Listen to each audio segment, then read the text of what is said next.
Yes, people. We are back live. We are back live on the Sarcasm City TV YouTube for another Manchester United Liverpool show, people. Manchester United Liverpool show, Man United podcast analysis at Anfield podcast. So please keep all your comments, all your questions, Manchester United or Liverpool related. One of the Liverpool representatives is in the building already. Ram is here. Yes, Ram, what are you telling me? You good? Yeah, man, I'm good. Another week, another comeback. It is what it is at Liverpool, ain't it, man? Yeah, man, You just we gonna get to it. Look at this guy, yo. Look at this guy. yeah, Look like at he's this already guy. started, man. He's already This guy, started. yeah, serious. I should have cancelled the show. But large up to everyone in the chat. Bump up the likes. Let's bump up those likes, people. As soon as you land, like check 1212. Make sure you share across all of the socials and subscribe to the channel Sarcasm City TV as well. Big up to everyone who's just joined over from the raid from Shameless FC. Love to Lewis every single time as well. Ryan will be here shortly as well, people. But hit that like button. Please share across all the socials. Let's get as many people in here as possible. And like I said, subscribe to the channel Sarcasm City TV. Keep all your comments, questions, Manchester United or Liverpool related. Of course, if you super chat, we'll get straight to it as well. As Ram, even though I asked Ram about himself, he's talking about Liverpool already. But yes, Manchester United travelled to Bayern Munich in poor form. Liverpool, like Ram said, another comeback win. 4 wins in a row for them. So it's all going well over there. And I called it, and I'm annoyed that I'm right. But here we are. I actually called it about these lot and why they would win games. I even called the comeback. That's the crazy thing. Big up to Sheik. Says big up the man, then run up the likes when you enter. Subscribe if you haven't. Check out the membership as well. People, let's get Flawless to 10k soon. Yeah, man, we trying to obviously get up to roll to 9k, then roll to 10k as well. Make sure you subscribe to the Ram stand as well. I will add the link in the title as well. Ryan's in the cut. Even though I just seen him, I still got to ask him if he's good because a lot could have changed in that 2 minutes. I'm like, you never know. Yes, Ryan, what are you saying? Yeah, good man. Nothing's changed in the 2 minutes. Don't worry. I was just making sure. You never know in it. 2 minutes. Well, thanks for 2 asking. minutes. Anything How are it you? is. Has Yeah, man. Oh, you? nothing major. Nah, just Ram's smug face. You know what I'm saying? That's it. That's it. Look at him. Look at this guy's smug face. You know. Oh yeah, you guys lost as well, innit? Well, yeah. What I'm saying, you watched. No, I like you didn't watch. To be fair, I didn't watch it. I didn't watch it. Yeah, I didn't even watch a game either. I just saw the highlights. It weren't live, innit? Yeah. I'm surprised first. Smash those likes, people. Big up the Sarcasm City crew. Hey, big up to TJ as well because he just became monetized on his own channel. Then he just went over 500 subs. So go subscribe. Great channel over there. Big up King Calvin, Warrior J. I see you, PJ Daly, Daniel as well. Let me know the result of the game you went to as well, because you said it was Doncaster Rovers versus Everton. Was it in the St. John's Paint Trophy? I think you said it was, Daniel. Didn't they play him in the Carabao Cup a couple of weeks ago? Nah, but I'm talking about there's a game tonight that he went to. Well, yesterday, technically, now that he's talking about. Warrior J says, Flawless, is it all right if I could ask a Champions League question before you talk about the topic? Your thoughts on Group F so far? Yeah, of course, Warrior J. Of course, because it was Champions League. So we'll answer any questions like that in regards to it. But thoughts so far, the game AC Newcastle I thought was a good game. Both teams, there wasn't much in it. AC Milan were the better side. Why Rafael Leao decided to backheel it, I have no idea, rather than just shoot. Newcastle going forward didn't create anything. Their first shot on target wasn't until added on time. Defensively resilient as I expected. Their midfield didn't get going, like Bruno G and Tonali. Bruno was poor. Yeah, he was poor. But I don't think he's been good so far this season, to be honest. I still expect Newcastle to get out of that group, and that's a great result for them. 0-0 away at the San Siro is a very good result for them. You don't think it is? If Borussia Dortmund, people saying that group is a group of death. If you look at this season, those two, all them teams stink. I think Dortmund finished bottom. So then that makes it, if all the teams stink, then it makes it a stink fest, and it's just it is a stink fest. Like Dortmund's been shocking this season. I think they're like 13th in the Bundesliga, or even like mid-table in the Bundesliga. As in, like, my team Stuttgart is third. Says a lot. Like they've been stinky, and also Milan got pumped by Inter, and you could see the gulf in class between those two teams. It's mad.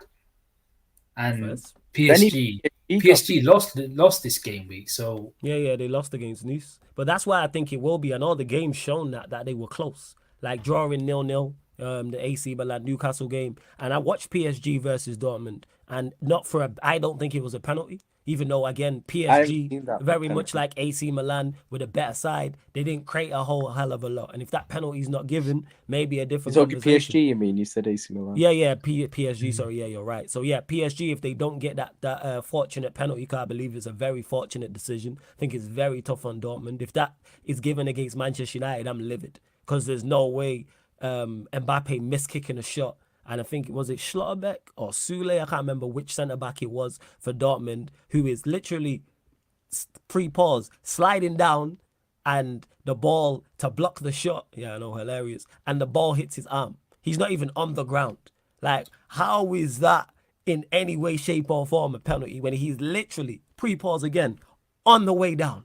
What are we doing? What? How? I'm saying, Leao's got blood on his hand. Oh yeah, he does. Leao, my guy, but he's got blood on his hand. Yeah, I don't know why Leao's he's got done that. so much blood on his hand. He was Is the first, even that chance was like epitomized the game, because he's had so many opportunities to do something with the ball and just nothing at all. And the guy doesn't even learn how to shoot. Like, he just wants to dribble past. He wants to do like a Thierry Henry, just dribble past everyone and score. Sometimes you just need. He did all the work that he needed to do. All he had to, he went past 3 man, shoot and score. And he's tried to backheel it. And Leao, my guy, like, that's one of my favorite players. Like, I'm a big fan, but today, not it. Today wasn't it. Even the build-up, everything was sublime. The flick to, I can't remember who, it might have been Hernandez, and then Hernandez then played him in. He's gone past 3 players, and then you go to backheel it. But yeah, I still stand by from today, just to answer the question, Warrior J. I think Newcastle and PSG are the 2 teams that get out of that group. And I stand on that. I didn't see anything today from Dortmund going forward, no. And AC Milan, for all the possession they had, they're so reliant on Leao. I thought Chukwueze was bright, but always offside in my opinion. Yeah, you got He's always Loftus-Cheek. offside. Who else played in midfield? Loftus-Cheek. Bro, if Loftus, oh my God, Pobega was actually all right. That's why I called him Pogba. I can't remember his name. He just too many pot shots from distance. I was like, bro, just pass the ball, innit? And then Ruben, oh my God, Ruben left butt cheek, bro. Oh my God, there was an opportunity where if he just looked up and squared, if he just actually looked up and saw what was in front of him, and squared it properly. He could squared it to Leao, yeah. And he just like, oh my God, that's it. Well, yeah, that's what I would say. And yeah, that Milan game was frustrating for a Milan fan, I'm sure. 26 shots, yeah, because a lot of them were straight. Like the Leao one, and then there was a header from, I think it was Hernandez, and I'm like, you got to score that. You're 6 yards out, and he's not managed to. Oh no, it wasn't Hernandez. Who was it? It was Giroud. All right, cool. Yeah, that's even worse because of Giroud. Giroud's good in the air. You gotta do better. You do. Hey, V1, big up for the super chat as well. Don't worry, people. I'm starring all the best questions in regards to Manchester United and Liverpool. And Lewis, I will continuously call him Ruben left butt cheek because he is butt cheeks, bro. He should have just squared it back to Leao on the edge. Like he didn't look up, bro. He anticipated. He just hit an area. Yeah, I hear you. Flawless. If you had a choice, a win versus Bayern Munich or a win versus Burnley, I'd go a win versus Bayern Munich because what that would do for the confidence of the team. So if you go away to no matter what Bayern Munich team you're playing, if you go there and win, that is morale boosting. That shuts up so much of the criticism. That shuts up so much of anyone who, well, not anybody, but many fans like myself who have doubt if you go there and put in a performance and get a win. I think the best result we can get is a draw. I've not even contemplated going there and getting a win. That has not entered my mind whatsoever. Bear in mind, people, what I just said, the best result we can get is a draw. And I'm picking a draw because I'm a Manchester United fan, and it's more in hope than expectation. People haven't noticed, as much as I criticize Manchester United, I never pick us to lose. No, it's that. That's the Manchester United fan, my bias. But I'll let you lot know. So yes, I would definitely go a win versus Bayern Munich. Plus, that puts us in a great standing in the group if we were to beat Bayern Munich. Again, no one in the chat say, we're not. Someone in the chat's going to say, you're going to get packed by Bayern Munich. If you say that, I'm going to block you. Because I'm not trying to say we win. I'm just using it as an example to respond to the super chat. If we beat Bayern Munich, that puts you in a great standing to get out of the group. Because then it's Galatasaray at home, and then it's back-to-back against Copenhagen. You should really be out of sight in the group. You should be minimum. After beating Bayern Munich, you should be at 10 points. With those 3 as your next 3 games. Galatasaray at home and then back-to-back against Copenhagen. then you should rate. So that's my thoughts on it. But big up for the super chat every single time, V1. And Daniel says 2-0 win versus Everton Academy in the EFL trophy. Hey man, I'm glad you lot won. And also big up to Andy MU as well, who just became a member of the channel. He just became a Sarcasm soldier. Hey, big up to you, man. Sarcasm City soldier. Much appreciate, Andy. If you're on socials and you want to join, I know you would have seen the perks, but if you want to join the group chat on the Instagram, if you want to join the members Q&As, just drop your Instagram, your Twitter, and let me know. But big up, man. Much appreciated for joining the membership. Much, much, much appreciated. V1 says, if Arsenal are the 4 favourites, the Champions League must be weak. The Champions League is weak. That's why if you get together... Why I was so more disappointed about Manchester United's transfer window and what we did. Because if you put together a decent side and get a favourable draw, you could reach the latter stages. We legit watched Inter Milan do it. At the start of last season, nobody, apart from Inter Milan fans, was talking about Inter Milan going far in that competition. But if you are on the right side of the draw, you can win. You can get into latter stages and potentially win competitions. We watched Manchester United do it last season with the Carabao Cup. Favourable draws. Sam still complaining about it now. Still, the season after, talking about the favourable draw. Like, that's our fault. Take advantage of that. Props to Inter Milan. They did that. I've seen, again, people, is it more special if you win the Champions League if it's a tougher road? No. I've seen Manchester United win the Champions League twice. The first time, just probably I don't think there's been a tougher run to a Champions League final we had. Bear in mind, drawn in a group of death. Them playing Inter Milan with Brazilian Ronaldo and everybody else. Them playing Juventus with Zidane. That's 2 of the best players we've ever seen on the planet.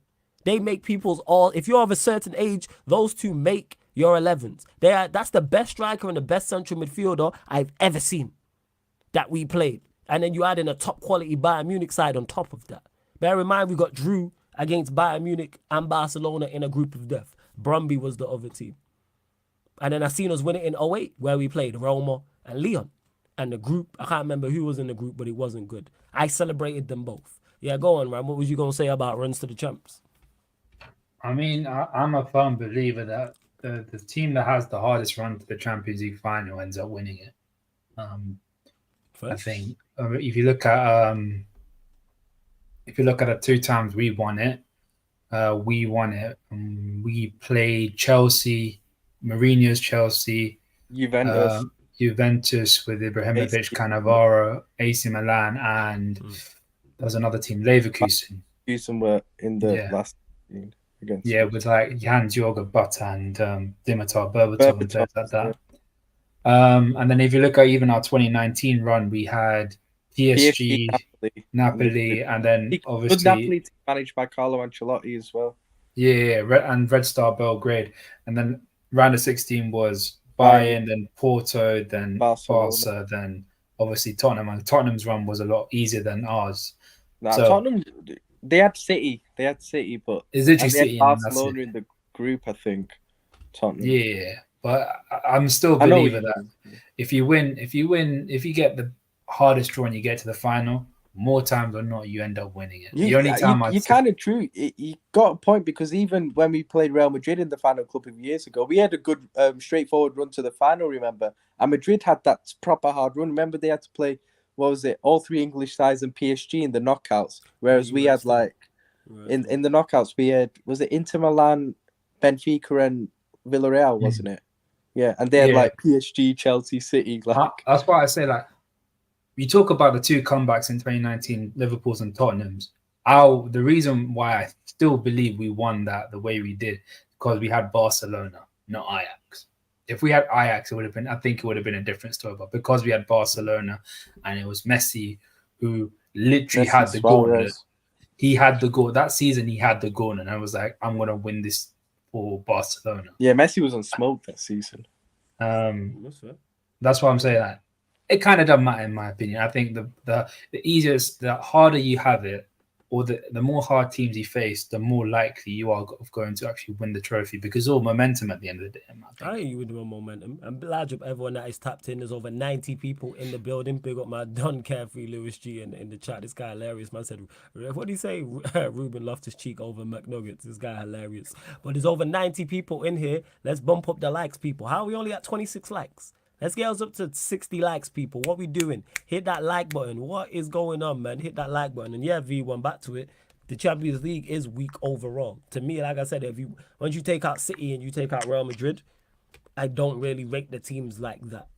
There's no one like a Bayern Munich are there, or Arsenal are there. PSG, maybe. A PSG are there. But I don't look at any of these sides and go, wow, they're exceptional. Good sides, yes. Very good sides. But I never look, and this is the weakest it's been in a minute to me. The pool of players and quality of players that are around is just so concentrated on Spain and England. Everyone else is just so far behind. You could argue Bayern Munich as well. Bayern Munich got a decent team. But look at Madrid, even to an extent Barcelona, they got themselves a decent team. Obviously, you got the English clubs as well. Everyone else is just so far behind, you know? Yeah, exactly. That's legit. And big up to V1 for another super chat. Again, much appreciated. Says, is United's treble better than City's? Thoughts? I'm going to say, yeah. 1, because I'm a Manchester United fan. And 2, we played tougher opposition. And 3, we weren't favourites for it.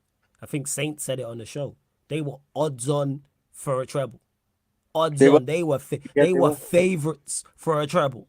Like, I don't know if people don't realise that when Manchester United won that treble, we weren't even favourites for the Premier League. It was Arsenal. We didn't win it the year before. Arsenal won it in a very Arsenal team I think is supremely slept on. I think that's one of the best Arsenal sides we've ever seen. That 98. People sleep on the Arsenal side. I think it was top quality. I think people sleep on the other team that won the double. The 0102 team. Oh, you reckon that one first? But Arsenal have had some quality sides, but I have to go back and check it. But like, I think because Overmars is one of my like, I'm glad you don't play no more because Jesus is one of my favorite wingers from that time. But I would definitely say ours. Plus, like Paul Scholes said to I forgot he was getting interviewed by, but he said, "Yo, we did it first as well." But that's what I'm gonna say. I'm gonna say ours is better, but they're both incredible feats to do, whether you're favourites, whether you get a favourable draw or not. Doing that is tough because you are under immense pressure. But I would just say ours, but that's just me as a United fan. City fans are going to say, that makes sense. But we're the only 2 English clubs to do it.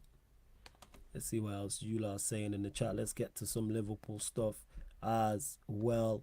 Warrior J says, Ram, thoughts on Liverpool's 3-1 win against Wolves?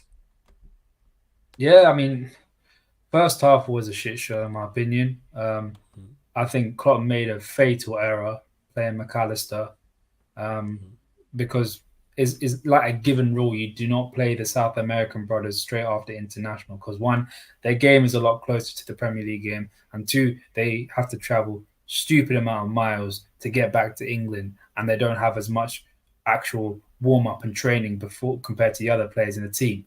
So, and where he was playing as well.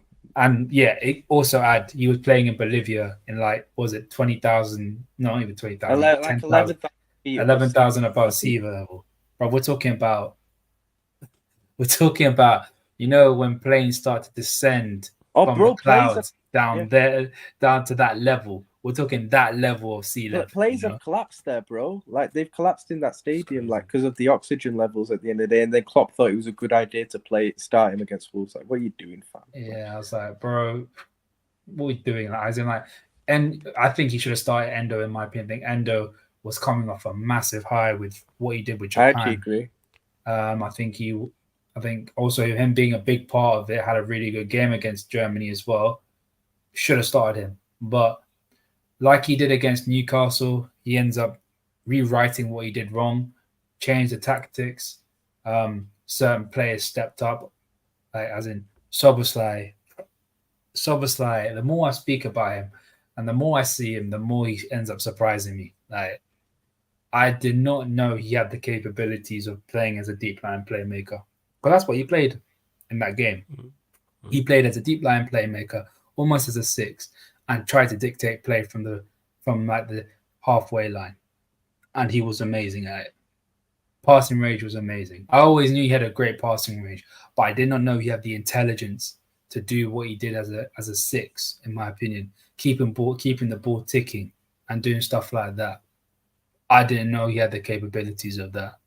So I think Curtis is equally enough credit as well for that, because I think both him and Dom held it really well, that midfield, to get that double pivot together second half. Like, I think both of them did, to be. They absolutely nullified Neto. It's them two that stopped Neto from actually getting the ball, and he was the biggest outlet for them. So again, big credit has to go to them, man. And we took our chances. At the end of the day, we took our chances. But I have to say it again, we cannot afford to be doing this foolishness in the first 20 minutes, in the first 45 minutes. Ram's done. Go on, answer the question back in 1 sec. We can't just keep on doing this foolishness of playing poorly in the first 45 minutes, the first 20 minutes, even the first 10 minutes. We can't be doing it every single game of the week. And that is the biggest problem that we have at this moment. We start hella slow and we just allow teams to get onto us. So I'm still not convinced. But at the end of the day, a win's a win. And especially after international break at 12:30, I'm going to take every single win that we get.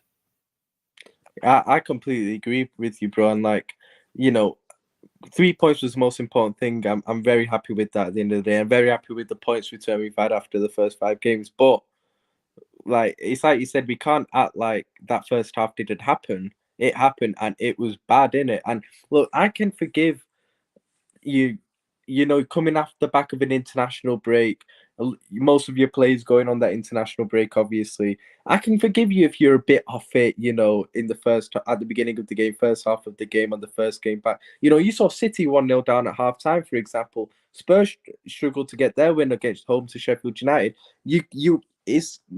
I can understand you being a bit off the levels in the first game, but not that bad. That first half it should never have been anywhere near that bad. Do you get what I mean?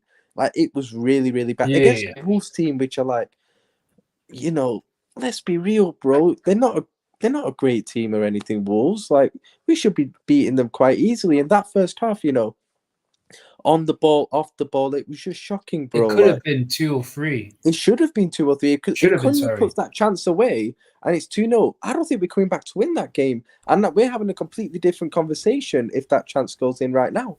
So, at the end of the day, and that comes from Klopp's fuck-ups, like I said, like you said, Ram should never have started McAllister. Should never have started him. I don't even rate Endo like that. But I agree, I would have started Endo ahead of McAllister in that position. And playing Joe Gomez as an inverted fullback, what was that all about? Like, what was that all about? Floss is laughing just at the sound. The sound of that sentence. That is crazy. Joe Gomez is an inverted fullback. That is crazy, yo. So in possession, right? When Joe Gomez was inverting, our double pivot was Joe Gomez and a McAllister that needed oxygen, bro. That was our double. And bro, like, how bad is that? That's on Klopp. And look, that's why I can't give Klopp that much. I'm not going to overhype Klopp for the other day because, his in-game management was very good. But like I said, he was doing what he should have done, which was correct his own fuck-ups from the beginning. Bro, like I just said, playing McAllister and playing Joe Gomez as an inverted fullback. Bro, like, if Cunha scores that chance, we're not coming back to win that game. We're going in on Klopp right now for that. That's all on Jurgen Klopp then. But because we won and he made good changes and tactical change, very good tactical change, we're giving him credit. But at the end of the day, we all know what could have happened and what probably should have happened. So, like I said, I'm not going to give Klopp that much credit for the other day because it was his fuck-ups from the start which caused that mess. So, that's the thing, man. Just want to say, big up to Monts, Big Six Bands for the raid. You know what I'm saying? Big up Monts every time. That's family. Big up the whole Big Six Bands familia. That's family. Large up to everyone who's joined over from that. Let's bump up these likes, though. Why is this looking like a Manchester United conversion rate? What is going on? How's there over 150 of you lot in here and we're at 37 likes? That's as bad as playing Joe Gomez as an inverted fullback, people. No, that's it's not. That's as bad as you know what I'm saying, basing your whole system around Anthony. And because he's not there, you play a diamond in 2023.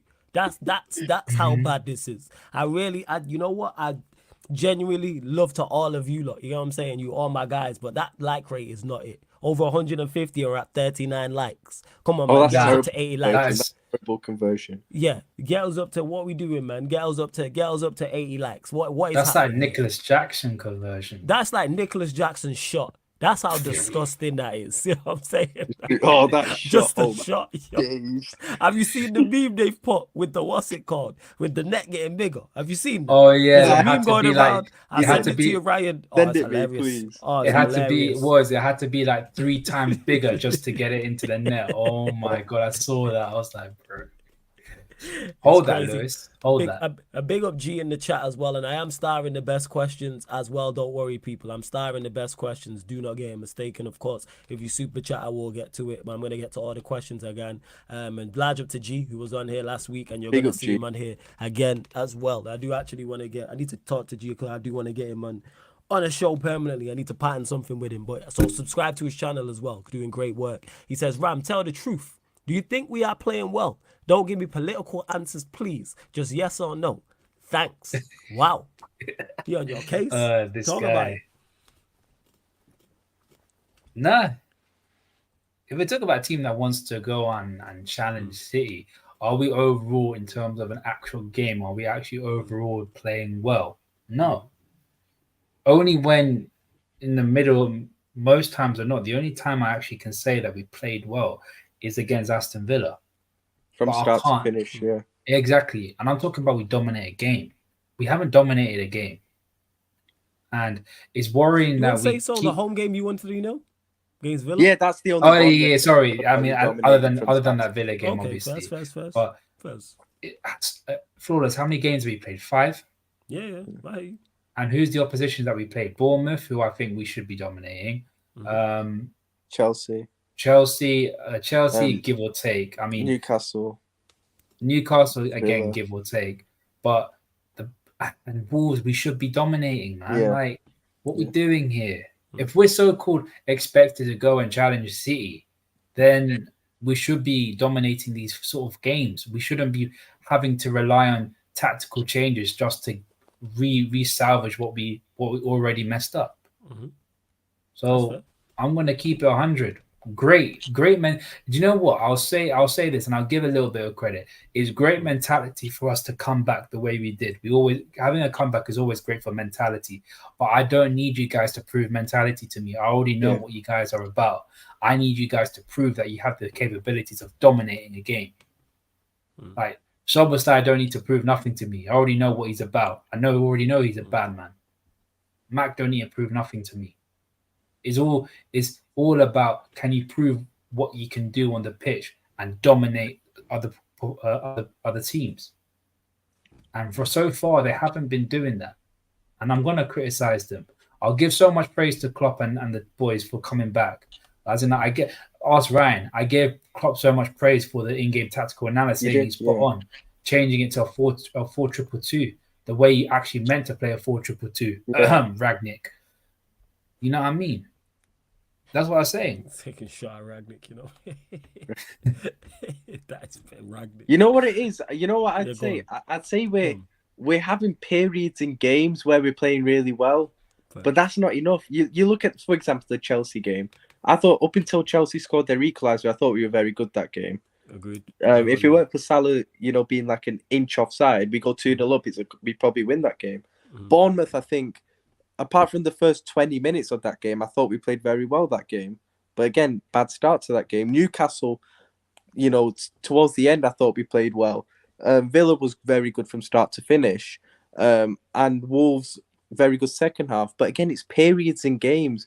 We need to be performing like we did against Villa from start to finish, dominating our opponent. Instead of letting them have these periods of games, whether it's from the start or whether it's allowing them to come back into games.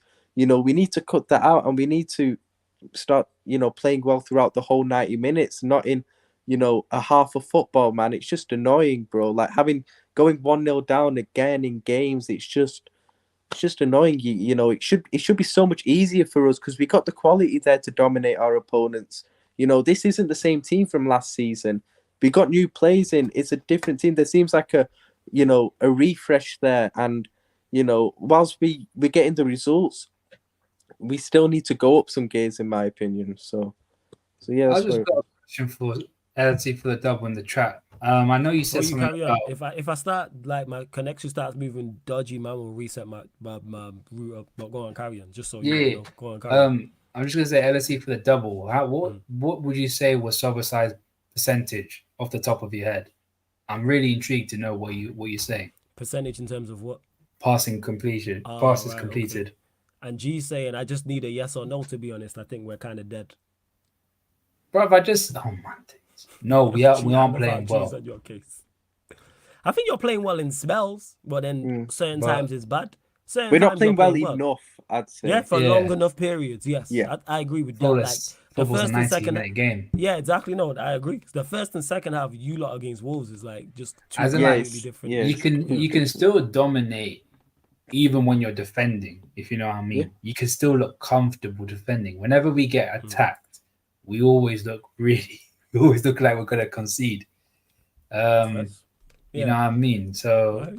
yeah. V1, big up for the super chat again. Much appreciated. Says best 11 in the Premier League, Liverpool, obviously. So he's asking you two Liverpool fans on ability. So best, we'll go to you first, Ram. Was Is this everybody fit? our best team? Everybody available? Yeah, so I'm guessing he's talking about. Actually, let us know, V1. I think he's Liverpool talking about team. this season.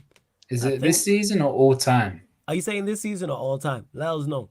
I think he means this season. What's our strongest 11 this All right, season? we'll run Yeah. this season. They'll let us know in a second, though. But go on, Ram. This season, everybody fit, everybody available. Who's your Yeah. best? Who's the best 11? Goalkeeper, I'd say no brainer in my opinion.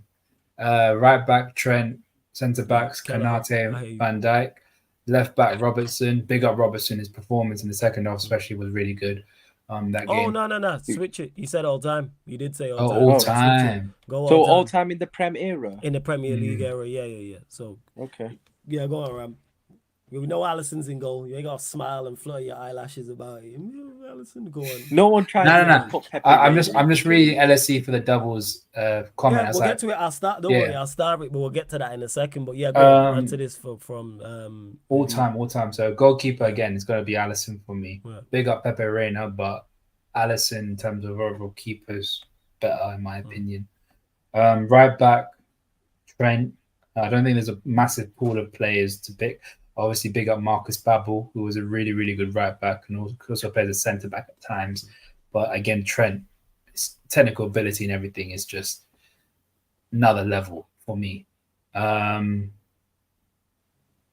we going to alternate between me and Ryan, or do you want me to give my full 11 and then? Give us the full 11. Give us the full 11 because then it gives Ryan more time to think as well. Centre backs, probably Van Dijk. And ability-wise, I'll go for Daniel Agger instead of Sami Hyypiä. Okay. Because I think Agger was a very, very, very good centre-back and very, very good technically. Like, he was ahead of his time. Way ahead of his. We're talking about ball-playing centre-backs and being able to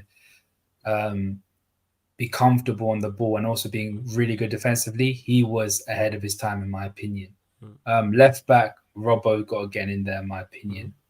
DM, Xabi Alonso, my guy Xabi has to be in there 100%. I think he's one of the most underrated central midfielders in the Premier League, without doubt. Yeah. I think he's top quality. I think 100%. 100%. Next to Xabi, it'll probably be Thiago. Okay. So it'll be him and Thiago will be playing in the centre midfield. Again, talking on ability, Thiago is probably one of the most technically gifted midfielders we've ever had in the Premier League. That is crazy. Crazy. And then centre mid next to him, it's got to be Stevie. Stevie's got to be in there, in my opinion. Stevie G, yeah. Yeah, no doubt about that. Then right midfield has got to be Mo Salah, 100% every day of the week. Left wing, it will be Luis Diaz. Sorry, not Luis Diaz. What am I saying? Sadio Mane. Saying Luis Diaz. It's Sadio Mane. I don't know why I was thinking about Luis Diaz that time. I was like, nah, left wing Sadio Mane. Push you there, proper. And then up front, it's got to be the cannibal Suarez. Yeah, it has to be. First, that's a quality 11. Go on, Ryan. What's yours? What formation would I go for? I'll go 4-2-3-1. So Alisson, obviously, is like no brainer. Trent right back, definitely. Like, you can speak about Trent defensively all you want. What he offers going forward is way too good to like ignore, innit? So Van Dijk, obviously. Bear in mind, a lot of this team is going to contain a lot of players who are still played or have played in the last few years, because that's been our best team in this era. Do you get what I mean? So, Van Dijk, of course. Yes, Jez, I do, because the spam is. That's why I put it. Don't worry, you lot. I'm gonna switch it back to subscriber only, but it's to get rid of people doing nonsense with just no lives at this time. But yeah, go on. Yeah, so obviously Van Dijk. See, the other centre back's tough because if I'm going from what I saw, because I started watching us from 2007, and Sami Hyypiä was coming to right towards the end. He retired a year after that. He left us a year after that, so it's kind of hard for me to say. But because I've heard so much about Hyypiä, I still saw some of him. You know, I've still seen clips. I probably would say Hyypiä next to Van Dijk, in my opinion. Obviously, played a role in us winning the Champions League in 05 as well, which would probably make me put him in there as well. So Van Dijk and Hyypiä centre backs. Robbo left back, definitely. Double pivot. Alonso goes in. I loved Alonso when I was first couple of years watching Liverpool. I was gutted when he left as well. Got fucking Aquilani instead. See, I still think I knew the perfect replacement for him, but he was unattainable, 100%. And he's Italian as well, so that's one thing. De Rossi. Ooh, De Rossi. De Rossi would have been the perfect replacement. He was at Roma, Yeah. but he's like Totti, man. He's a one club man, isn't he? So it would have been hard. So where you at, Xavi Alonso? Two other midfielders? Xavi Alonso, yeah, but actually, do I put in Mascherano for like a better balance? That Mascherano, Alonso, Gerrard, because obviously Gerrard's going in the 10 ahead of him, of course. So do I go for the Mascherano, Alonso, Gerrard? But then Thiago, he's so talented. He's just been injury prone. It is based on ability as well. So yeah, I probably would say Thiago then. So Thiago, Alonso, double pivot. Gerrard in the 10 ahead of him. And then Salah right, Mane left. And yeah, Suarez up front in terms of ability. It has to be Suarez. I mean, no lie. I think Luis Suarez is probably, if you ask a lot of fans, and you even ask a lot of older fans, including my dad, who saw our great teams from 70s and 80s, great players there. A lot of them will tell you Luis Suarez is probably the best player they've seen play for Liverpool. Best, I'm talking ability. Yeah, he's probably the most talented player that's played for the football club. That team wins the quad. That team wins the quad. 100%. I think that's most. If you put most best 11s together, they win Yeah. the quad. Yeah. I think that's most.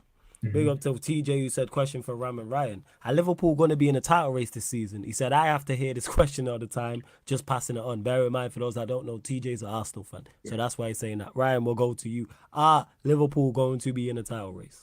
No, and the reason why is I don't think there's going to be a title race. I think City win it quite comfortably this season. I don't think Arsenal challenge. I don't think Liverpool challenge. So, no, I think City are going to kind of run away with it this season, to be honest with you. First, what are you saying, Ram? Took the words right out of my mouth, Ryan. I agree. The exact same thing, in my opinion. I think we are just we are either a year or a couple years behind City. What City have done, they've built a team and they're just adding on top. So if they got any dead rubber players, they just try and patch it up with younger players who are fresher and more willing to do what is necessary. So, yeah, for me, it's City. I still think it'll be close between us and Arsenal, in my opinion. But yeah, I think so. But I it think won't matter.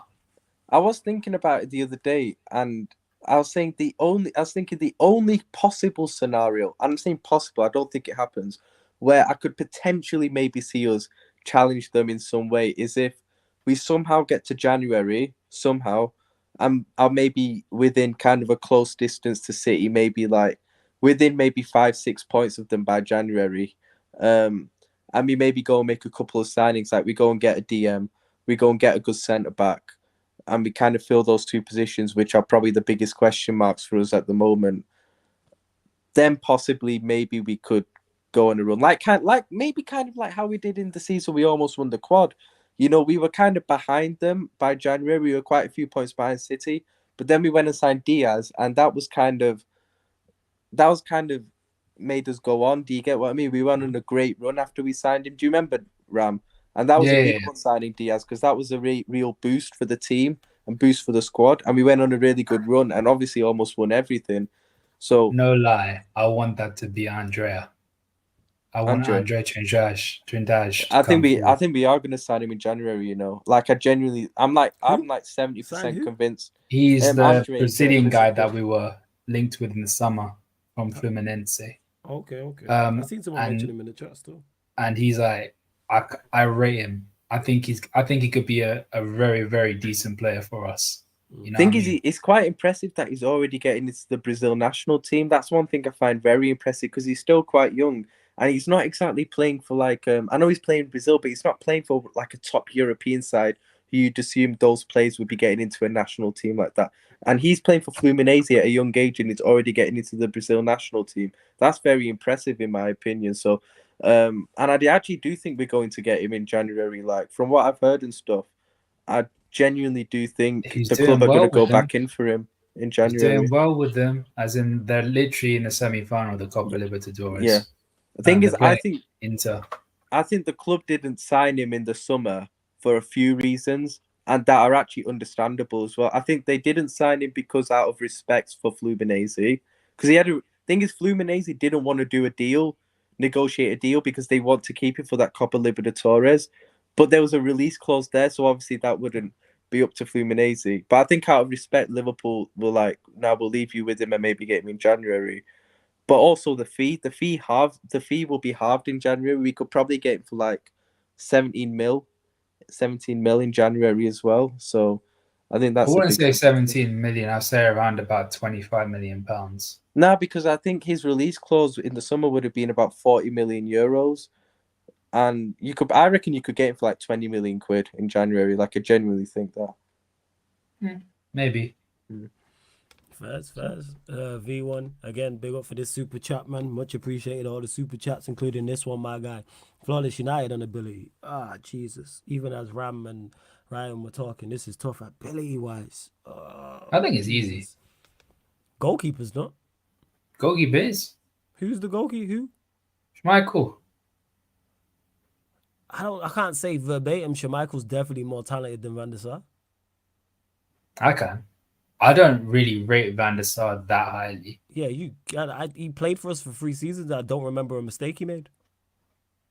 Yeah, but you could also say he had a really, really, really good defense. But I still think Schmeichel's ahead. So did Schmeichel. But Schmeichel played with defense. Yeah, he had an exceptional defense. He played in front of the best centre back to me in the Premier League's ever seen. What are we talking about? The best midfield we've ever seen and the best centre back we've ever seen. What are we talking about? You could also say he also played, what about the early 90s though? What about it? Would you say that 08 team was better than them? Yeah. The 08 team was better, but that's not a shot at. The 08 team is the best team we've ever seen in the Premier League. I still think is a kind of foregone conclusion in my opinion. 08, but to me, the ability. It's tough. It is between those two. I'll go Van der Sar. Right back. We don't really have any right backs outside. Did you say Van der Sar just to be the opposite of what I just said? Nah, because Van der Sar's. If I did it all he's time. actually rated Van der Sar. Oh, we're doing ability, aren't we? Yeah, it's ability because he has the ability. That's what it is. But I would, even if it was all time, I'd do Van der Sar. That's why I was tossing, going through my head when I was thinking about it. Gary Neville, because there's no other right backs I can think of that we've had of any sort. Left back. Now I don't think he's more talented. You know what I'm saying? And that. Who's your backup right back, huh? You know what I'm saying? Finnan, yeah? Marcus Babbel.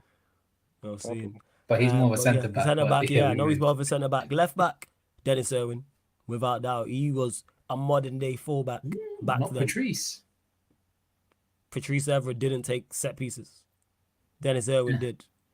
Dennis Irwin, also he's ambidextrous as well. But yeah, two-footed. You know what I'm saying? Ambidextrous, as you said. Took set very pieces, rare for a left-footed player penalties. to be ambidextrous. Yeah, that's what I'm saying. Well, he was right-footed technically, but he was that good with both feet.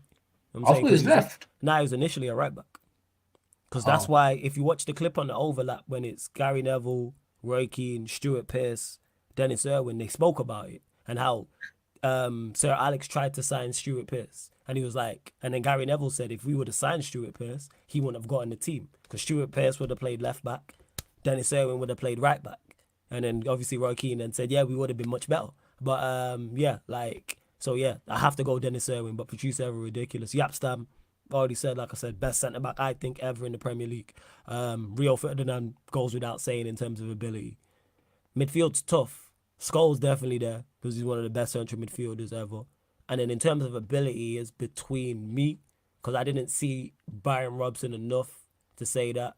I can't throw him in the mix, but everyone who's seen him, like when I talk to my dad and people who are older than me, they can't speak highly enough of Brian Robson and the performances he put in even when we was bad. It's between Keane and Varane in terms of ability. Yeah, a lot of the That's old tough school part. fans love Yeah. Brian Robson. Brian Like, Robson is the people said guy. he was like Bobby Charlton. Yeah, he was like, yeah, my pops is like, trust, like he was him. And yeah, my pops is like someone who's like very, very like critical and rightfully so of Manchester United players. Between Keane and Varane, because it's tough because you're talking complete opposites of what they were good at. Because Varane, from a technical aspect, ridiculous. Forget him, his performance at Manchester United as a player, like when he was at Parma, that Parma side cold. And then Keane's Keane though. So you're looking at from technical, obviously, is definitely Varane. Mental is Keane, and then physical is Keane. So I have to go with Roy Keane because I don't just put ability down to technical aspects. That's just the way I broke it down and the best I can. But if someone said Varane, I'm not arguing you down. Ronaldo on the right-hand side. Goes without saying, Ronaldo on the right-hand side. Over Becks. Yeah. He's more talented than Beckham. Ronaldo's one of the best players. He's top. Talent, yeah. In terms of talent, he's more talented than He's David more Beckham. talented. He is. He's one of the most talented players ever at the football club. One of the most, like, he's definitely one of the greatest players that's ever lived. Yeah, he's one of the greatest. He's one of the greatest players in our Premier League. Like, if someone said he's top 3 for us in the Premier League era, I wouldn't even argue you down. Would you say Beckham's more technically gifted than? I'd say technically yes, but everything else is Ronaldo, physical and mental. Technically, Beckham cool. We can argue that. You know what I'm saying? Like that's even though Ronaldo was a much. Beckham doesn't have Ronaldo beating 3-4 men on dribbles and all that. Yeah. That's what I'm saying. But technically, Beckham cool. I'll give you because he doesn't get the credit he deserves for how technically sound he was. But yeah, I'll go Ronaldo. Left hand side, Giggs. You know what I'm saying? Yeah, it's crazy. You know what I'm saying? And yeah, man, I'm even in the chat. I'm in two places at once. Giggs has to be Giggs. I didn't see Lee Sharp like that. Blomqvist was a good squad player. There's no one else who played on the left. Now up top, one of them's tough. Cantona You could shoehorn him in. Who? Rooney. I was going to say Cantona gets in 110%.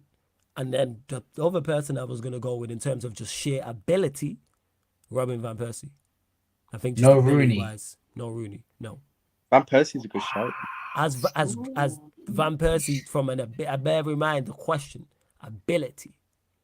Oh, Rooney's abilities. Ability was, yeah, he was. And if someone said Rooney, yeah, Cantona definitely there. And I have to go Van Persie. If anyone knows, Friday night at 9 p.m. on Sky One. If you know, you know. I'm just saying. Dream Team settings, yeah. Nah. It would. Do you know? Wayne Rooney is that Coca-Cola sponsored Wayne Rooney's. I can't remember what it's called. It was street football kind of thing, where you gotta kick the ball into bucket or try to get the ball into the. Is he broke up on your end as well? Yeah, he has. Ryan, you there? Yeah, I'm here. Sorry, it's off you. Sorry, I thought I was on mute. I forgot. Sorry. Yeah, he has broken up. Yeah. This guy, I'd be lucky to drop that piss. But yeah, ability. If someone said Rooney cool, I think it might be my bias as well because Van Persie is. He's like outside of Cantona and Cole because that's who make my all-time. Like he's my most recent favorite striker. So like Cantona and Cole are like 90s. Early 2000s. I think Cole left in like 01. Obviously, Cantona retired in like 97. Outside of that, as much as I love Rooney, as much as I love, you know what I'm saying, the other strikers we've had, like Van Persie is my most favorite modern day striker. And we've had bad boys like Van Nistelrooy, for instance. Love Van Nistelrooy. Tevez. Yeah, Tevez is another one. Exactly that. But I have to even go Berbatov. You have Berbatov. Berbatov, big fan of Berbatov as well. I see the list. I'm forgetting. There's so many I'm forgetting. York, you know what I'm saying? Sherritt, like there's so many strikers Manchester United have had. Ollie as well. But it's Ollie as well. As a player, still don't discredit him. Quality. Yeah. Top quality. But yeah, I have to go Van Persie. Yeah, DJ. Mark Hughes is another one. Even though he's slightly before my time. I'm saying, and big up to Beijing Pops hyping up. How did Brian you Robson feel as when well. you signed But Falcao? Because obviously Falcao back then gassed was at the time because we had yeah, Falcao and it was back like Di then. Maria, Van Persie, Rooney. I was Rooney. like, yo, we back in. I thought we was winning it all. You had Mata there as well. Like, Yeah, I thought we was winning it was all. You know what I'm saying? Cause like And yet, that looked scary at that time when Yeah. you had Falcao, Rooney, Van Persie, on like you paper, it said, Di sounds Maria as well. cold. It's very similar to PSG when you have Messi, Neymar, and Mbappe. Why do you It think sounds it never cold on happened paper. with Falcao? Like, why could he just never I think get it I think going? the injuries just got to him. Shit, Yeah, wrong one. possibly. Yeah, probably. Well, I think injuries just got to him. There we go. That's the one. That's it. Ram will be back shortly. Again, continue to get your questions in. Also, V1, I know you did drop another super chat as well. Much appreciated. He says, and just quickly to G, you asked me this. Flawless, are you winning tomorrow? No. Best we can get is a draw. And I'm saying 1-1, and that's more in hope than expectation. But it's the manager got to set us up correctly. The manager sets us up correctly, we have a chance. If he don't, good night, Vienna, as the OG Nuruddin would say. Big up to V1 for this super chat. Says January is the Asian Cup and the African nations. I don't think City lose players. Salah, Son, Onana, Amrabat will go, I think, and it is a concern if we do indeed lose Onana. Is there a concern Amrabat as well to the African nations? Is there a concern for you lot if you do lose? Is it just Salah you lot lose? Is there Endo goes as well, but like, let's be honest, no one cares. But like, I'll be real.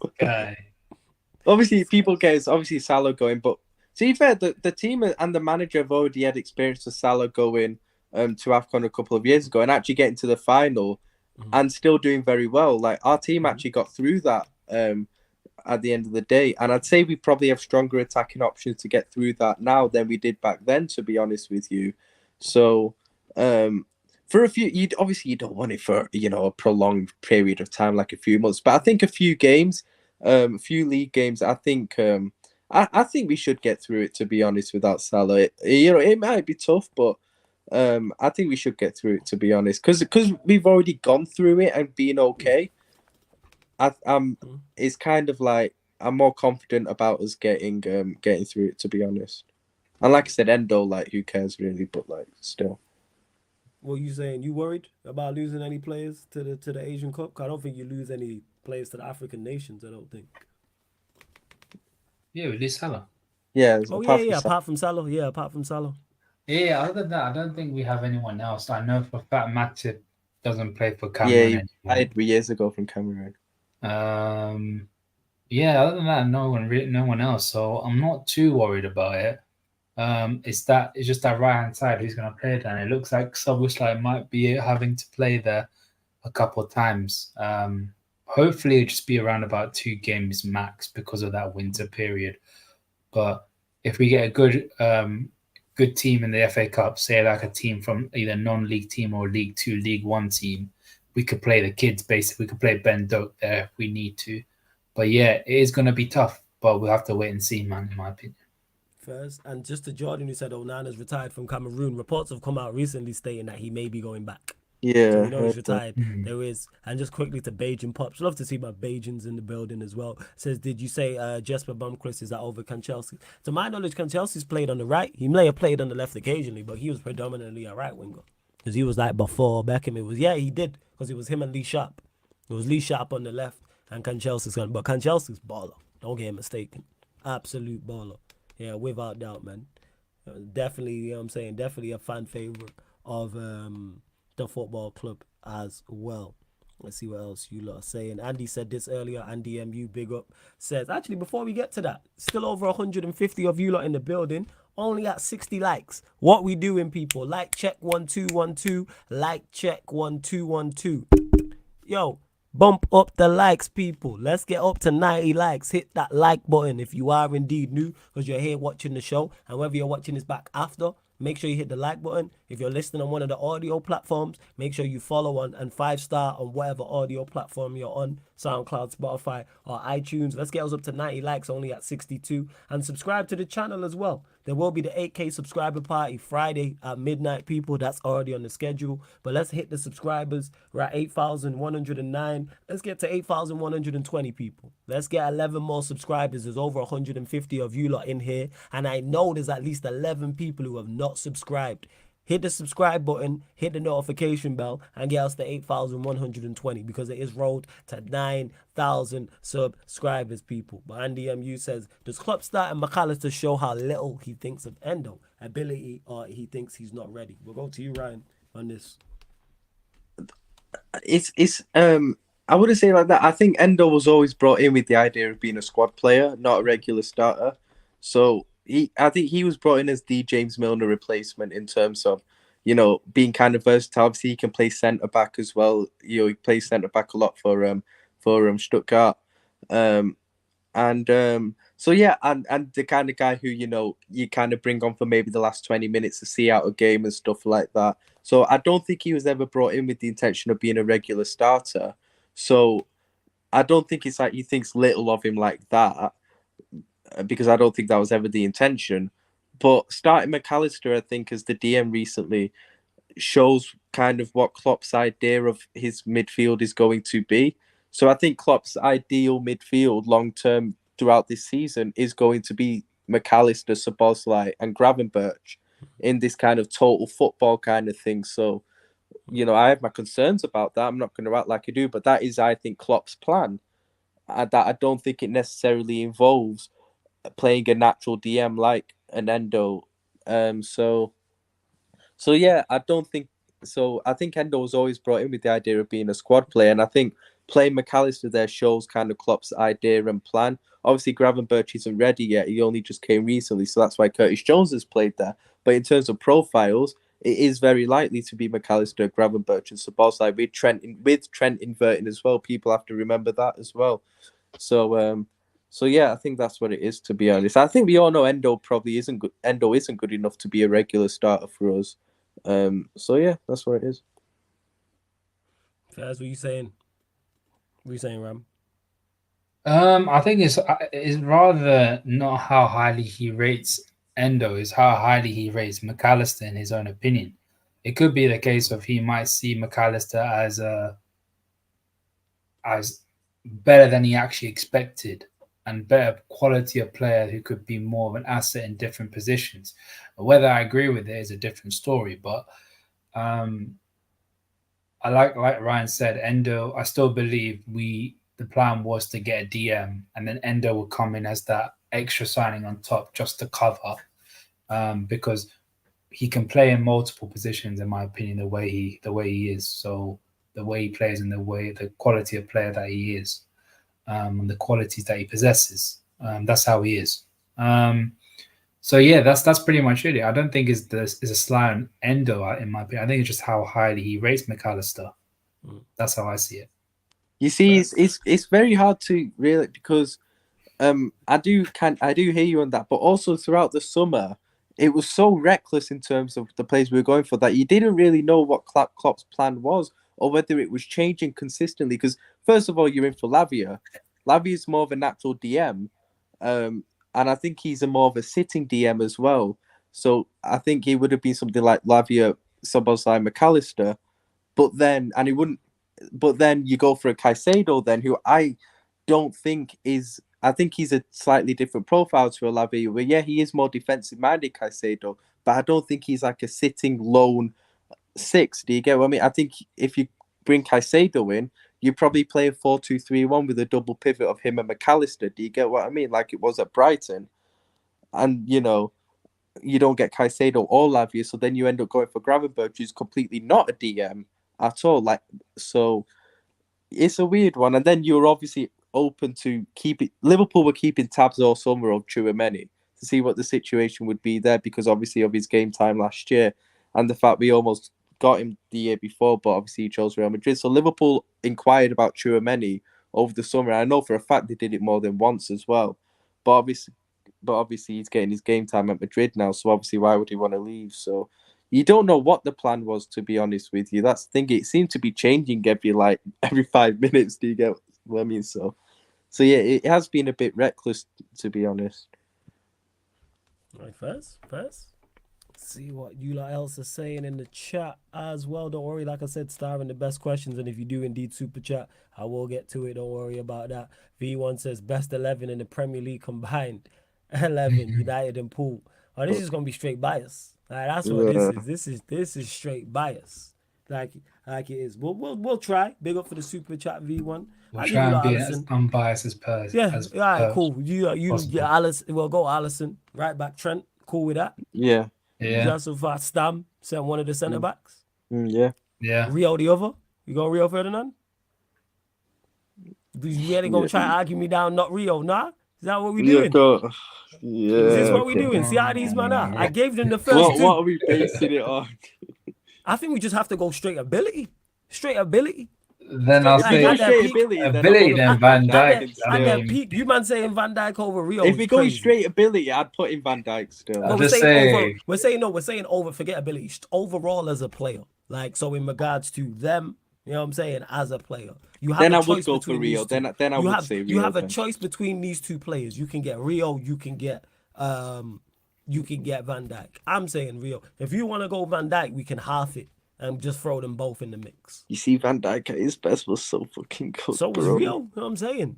But I think I'll be biased. I do think Van Dijk for me was slightly better in terms of overall. That's cool. prime. All right, we'll just half it and go Rio and Van Dijk. I know. Why don't we call it Rio Van Dijk? That player. Yeah, we just did both like left back. What we saying?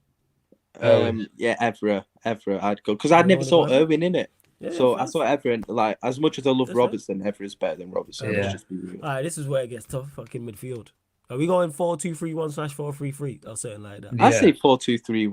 All right, cool. Well, Scholes gets in there. Scholes and Gerrard. It's Premier League. Me. Would I put Gerrard in the 10 though instead? You saying Scholes, Keane, Gerrard? Yeah, I think so. I think you go Scholes, Keane, Gerrard. I think a more balanced midfield would be Scholes, Gerrard, Alonso. I think Scholes, Keane, Gerrard's balanced. We are not leaving out Roy Keane. This guy is. I think Keane, Scholes, and Gerrard is the most balanced one you can have. To be honest, I don't know. We have a proper sitter in Alonso, innit? You've been out and like what Keane can't sit. Yeah, I think Keane, Scholes, and Gerrard is the most balanced one. I prefer him to be more box to box. Keane can be box to box too. He did all three. He did the more attacking. He's done box to box, and then he sat. Yeah, me and Ryan actually agree. So we're going Scholes, Keane, Gerrard. That's what we're going with. We're going Scholes, Keane, right? His ability, yeah. Fuck, this is where it gets tough. We'll go. This is just player for player. Ronaldo or Salah. All right. We'll go left wing. What are we saying left? Which one do you want? Do you want an actual winger, or do you want an inside forward? Giggs, won't you? It's between Giggs and Mane. It's on the left. But which one do you want? Do you want a winger or do you want an inside forward? That's the problem. That's a good point, to be honest. We just throwing both of them in there because it's tough. That's the thing. It's so hard to compare because football is different eras. Yeah. Your best players are coming from that era. Our best players are coming from the last few years. It's kind of like... We'll go Giggs and Mane then. We'll throw them both in the mix. Cool. Striker. The cannibal. We going Suarez. The cannibal. What are we basing this on though? Again, this is just again, you have both of them. You have an option to sign either of them. Who are you going for? Who's your shout? It's criminal. We can't leave out Ronaldo and Salah. Are we throwing them in the mix together over that side? I don't know. Or do you just put Ronaldo up front and Salah right? That's what I was thinking. That. Put Ronaldo up top and Salah on the right. Nah, I can't. Because Ronaldo's peak is a winger. His best was a winger. Come on, bro. You can still put the guy on. He was the best as a winger, yes, but we're not playing. See, this guy a joke, man. We going Ronaldo through the middle. I just think you can't leave any of Ronaldo. How we chopping and chasing? You're just doing. So you want to? All right. You're basically cheating. We can go Suarez through the middle, Ronaldo on the right. Then we can leave out Salah. That's it. I just don't think you can leave out Ronaldo or Salah out of this. That's what I think you have to find a ways of having. I'm not chopping and changing people. I just think they're both too good that you can't leave any of them out for what they've done in the Prem. Both of them over a consistent period. I just don't think you can leave it, but any of those two out. The word Jay-Z, it's a hard knock life, bro. I don't get bro. I legit. What we're saying, people, is you have the option to sign them both. Come on, man. We know what it is, man. We're just looking at them as players. The cannonball was just next level, though. Yeah, so was Cristiano Ronaldo.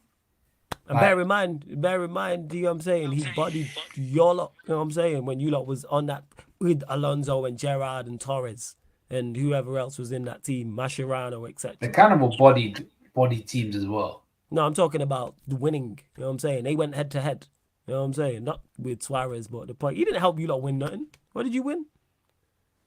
We're gonna do that. I mean, one of And trouble the with debate Barca, is isn't it? difficult. Yeah, with Barca as the third best attacking Brendan player. Rodgers is a criminal, man. I still say if Jurgen Klopp was manager of that team, we win. 100% we win. Yeah, man, it's We would have yeah. won To the league. honestly, someone's going to get left out because it's kind of like that's the difficult thing with this question. That's the difficult. I can't lie, I'm not leaving out any of Ronaldo or Salah. I'm not leaving out. Do we? Yeah, we can't leave out Ronaldo or Salah. I think that's despicable to leave either of those two out. All right. So what we doing? I'm putting Ronaldo up front, Salah right. All right, cool. We'll go with that. Or even if you wanted to do it the other way around, because let's be honest, there's been times Salah's played up front No, for us. we can do that. Yeah. All right. But they can alternate. There we They go. can We got there with that. interchange fans. Yeah, sometimes. Ram just being a hater, people. That side. I'm There not he being. is. He just Yeah, a I hater. just don't want to chop and change people, man. You're just being difficult, man. Yeah, Suarez on the bench, mate. Hold You're on, just man. Hold cheating. that. How am I cheating? You're How? cheating. How am I cheating? How? How am I cheating? It's like when you say to me, when I say something to you, you say something to me, I'll say something to you, and you go, you know what you're doing. I'm just asking you a question. I'll just merely responding to what you say. Yeah, but you're just cheating. You're just playing that flipping position modifier thing on FIFA, man. Yeah, man, 100% it works. You've used it on FIFA. Don't do that. Right then, yeah, dickhead. You know what I'm saying? This guy's saying I'm cheating for something he uses. I don't even use that. I don't play FIFA no more outside of clubs. See that? Don't let these people like Ram trick you. You know, people. Fucking joke, man. But hey, V1, big up again for the super chat. Much appreciated. You see what it is, though? If Suarez had won that league title that year, I would have actually. Oh, he gets in 100%. I would have put him in Sorry. there because I think that winning that league title, carrying us to that league title, because of how bad our team was, and it was a bad team. I'm gonna Leave him out, but he didn't win it, so use have hope's terminology. That would have been doy. Degree of impossibility right there. Mr. Guy who was like, Todd B. You know what I'm saying? Guy was hyping up Todd B. Yeah.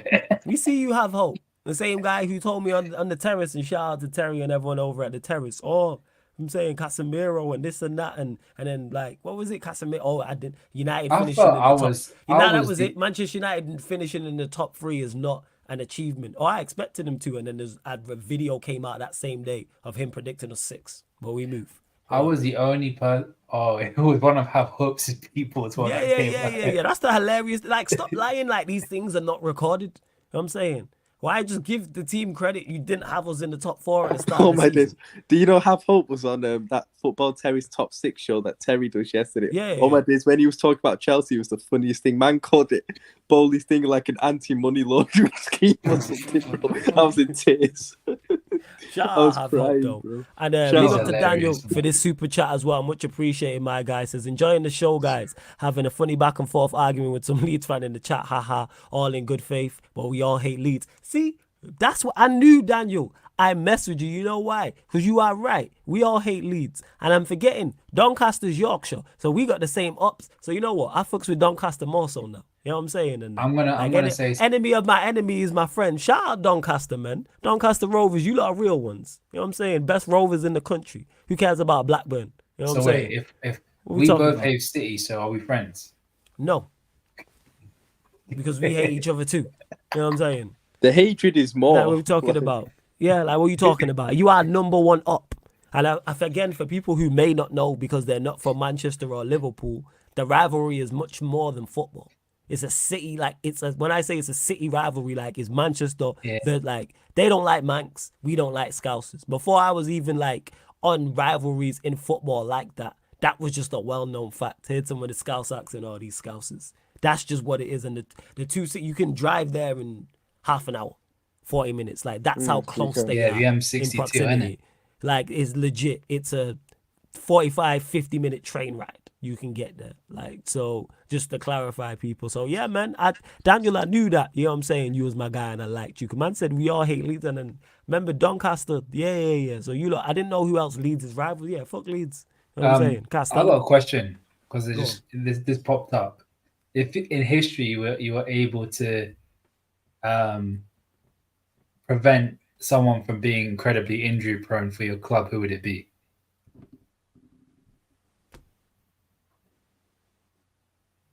It's a good question.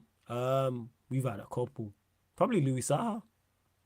Oh, that was cold. Yeah, because he's one of the best. He's what in terms of talent, he had everything. I used Left to, foot, you know what? Right I used foot, to. quick, I strong, hate. like good in the air, hold the ball up, spinning behind, run channels, pin He used to defenders. love scoring against Chelsea, though. Yeah, like before we bought him, he dusted us on the opening day. Dusted Fulham. us. I think they beat us. Yeah, for Fulham, they beat Yeah. us. I think 3-1 or 3-2. It might have actually been at Old Trafford. Dusted us in the game, and then we signed him. I think either that season or the season after. But yeah, for me, Louis Saha, but honourable mention to Ronnie Johnson and Owen Hargreaves as well, because he was so I've got important two. in that, I've got in two our for us. season. Go on, what's your two? See, I'm not going to say Sturridge, and the reason why I'm not going to say Sturridge is because at the time Sturridge was injury prone for us, we weren't good in it. So I don't think him being fit for us would have had a massive effect in terms of us doing anything big as a team or anything. Do you get what I mean? But I'm going to go for either Torres for us, because I genuinely think if Torres was, especially in that season we went head to head for you for the title in 08-09, Torres was injured for, I think he only made 24 league appearerances that season out of 38 because of injury. So if he wasn't injury prone that season, I genuinely think we would have won the league in it, because we drew a lot of games that season where we couldn't finish our chances. And if you put Torres there, we get more of those wins and we win the title, I think. So I say either Torres or I say Thiago in the last, since he joined, because we reached our peak as a team when we won the Prem. That if you'd have had a fit Thiago more, I think we probably could have won the quad, to be honest, because we could have got results that he wasn't playing in, that we dropped points. There was two games that would help your case. The Brighton-Brentford game that season, you know. Tottenham away and Chelsea away.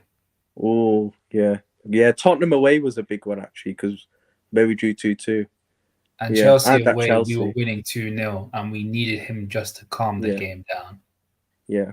Because that's why I'd say Torres and Thiago, because they were two players that were that good that I think if they were more fit at the times they were with us, I think we would have won more in it. So, mine would have been his old school, Harry Kewell. Yeah, Harry Kewell, all right. So the thinking behind it was because we sucked on the wings back in the day. Our wingers sucked. And Harry Kewell was meant to be that guy, because Harry Kewell was tearing it up for Leeds. And the guy kept on getting injured all the time. And we used to play Stevie at right wing and sometimes even left wing just to cover him.